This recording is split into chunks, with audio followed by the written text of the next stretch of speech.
जी अस्सलाम वालेकुम। वाहला agriculture YouTube channel पर खुश आमदीद कहते हैं सब भाइयों को। दोस्तों, मुल्क में जो है पंजाब में ज़्यादातर जो है बारिशों का सिलसिला जारी है और काफ़ी ज़्यादा जो है यानी कि रिकॉर्ड टूट रहे हैं। काफ़ी ज़्यादा बारिशें हैं जिसकी वजह से मार्केट में स्टॉक वगैरह कम आ रहा है। और इसमें बात करें हम सबसे पहले मकई की, तो मकई मार्केट स्टॉक कम आने के बावजूद भी रेट्स कम है। जैसा कि आपको कल भी अपडेट दी थी कि रेट्स कम होने की वजह क्या सामने आई है। यही कि आपको पता है बारिशों की वजह से मॉइस्चर वगैरह है मकई में आ जाता है, जिसकी वजह से रेट्स वगैरह कम आते हैं। बाकी इसके अलावा आड़तिए जो हैं वो भी जो है ज़मींदार का मतलब नाजायज़ फ़ायदा उठाते हैं। जब मार्केट में स्टॉक लेकर आ जाते हैं फिर वो वापस ले जाने वाले नहीं हैं।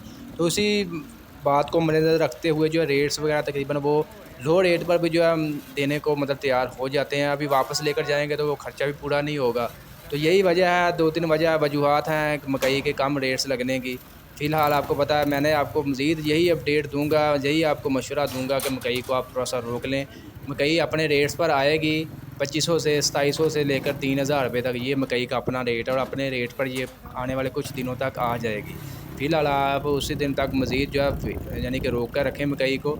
बात कर लेते हैं गंदम की। गंदम मार्केट में आज मज़ीद जो है इज़ाफ़ा देखने को मिला है, यानी कि तेज़ी का रुझान बढ़ रहा है। फ़िलहाल हम ये नहीं कह सकते कि स्पेशल तेज़ी आ गई है, बड़ी तेज़ी आ गई है। फ़िलहाल जो है तेज़ी की तरफ गंदम मतलब ये कह सकते हैं कि तेज़ी की तरफ जा रही है। फ़िलहाल आज जो गंदम का पंजाब गल्ला मंडियों में रेट चल रहा है 4400 रुपये से लेकर 4500 रुपये तक, जबकि ओपन मार्केट में 4500 से 4650 रुपये तक फ़ी मन 40 किलोग्राम के हिसाब से